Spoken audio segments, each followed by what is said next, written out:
پاکستان میں عدلیہ آج جس مقام پر ہے اور عوام میں جو مثبت تاثر رکھتی ہے اس میں افتخار محمد چودھری کے کردار کو بہت اہمیت حاصل ہے۔ چیف جسٹس افتخار محمد چودھری کے ابتدائی دور پر اگر نظر ڈالی جائے تو کوئٹہ میں پیدا ہونے والے اور وہیں ابتدائی تعلیم حاصل کرنے والے افتخار محمد چودھری نے قانون کی ڈگری حیدرآباد سندھ سے حاصل کی اور پھر پریکٹس کا آغاز 1974 میں کوئٹہ سے کیا۔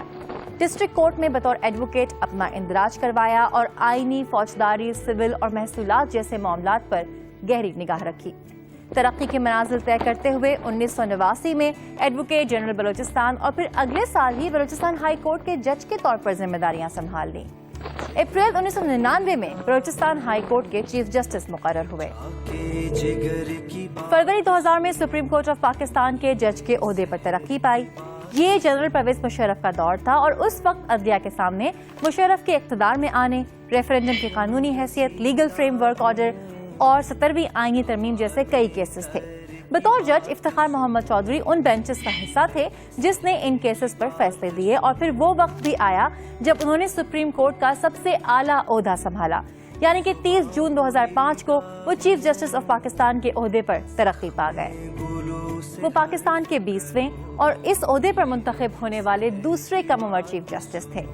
یہی وہ وقت تھا جب انہوں نے عدالتی نظام کی خرابیوں کو دور کرنے کا عزم کیا۔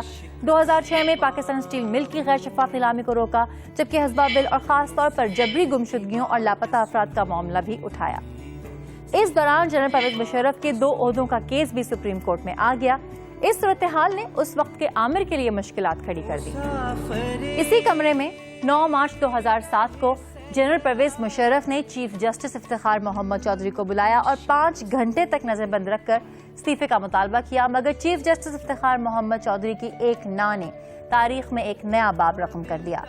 پرویز مشرف نے چیف جسٹس کو معطل کیا اور کرپشن کے الزامات لگا کر ریفرنس سپریم جوڈیشل کونسل میں بھیج دیا۔ لیکن سول سوسائٹی اور وکلا ان کے اس فیصلے کے خلاف سیسا پلائی ہوئی دیوار بن گئے اور ایک ایسی تحریک کا آغاز کیا جس کی پاکستانی تاریخ میں کوئی مثال نہیں تھی۔ 20 جولائی 2007 کو الزامات کو بے بنیاد قرار دے کر انہیں بحال کر دیا گیا۔ اس دوران صدارتی انتخابات میں پرویز مشرف نے حصہ لیا، مگر 2 عہدوں سے متعلق کیس کی سماعت اور اس کے متوقع فیصلے کو بھانپ کر 3 نومبر 2007 کو جنرل پرویز مشرف نے ملک میں ایمرجنسی نافذ کر دی۔ چیف جسٹس سمیت دیگر جج صاحبان کو نظر بند کیا اور نئے چیف جسٹس کو تعینات کر کے 2 عہدوں سے متعلق کیس میں اپنے حق میں فیصلہ لیا اور دوسری بار صدارتی عہدے کا حلف اٹھایا۔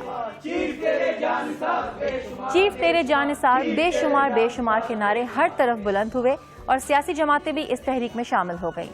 2008 کے الیکشن میں پاکستان پیپلز پارٹی انتخابات میں فاتح ٹھہری اور اس وقت کے وزیر اعظم نے ججز کی نظر بندی ختم کرنے کے احکامات تو دیے، مگر وہ ججز کو ان کے عہدوں پر بحال کرنے میں ناکام رہے۔ لیکن 16 مارچ 2009 کو وکلا اور سیاسی جماعتوں کے لانگ مارچ نکالنے کے چند گھنٹوں کے بعد ہی چیف جسٹس سمیت تمام جج صاحبان کو ان کے عہدوں پر بحال کر دیا گیا۔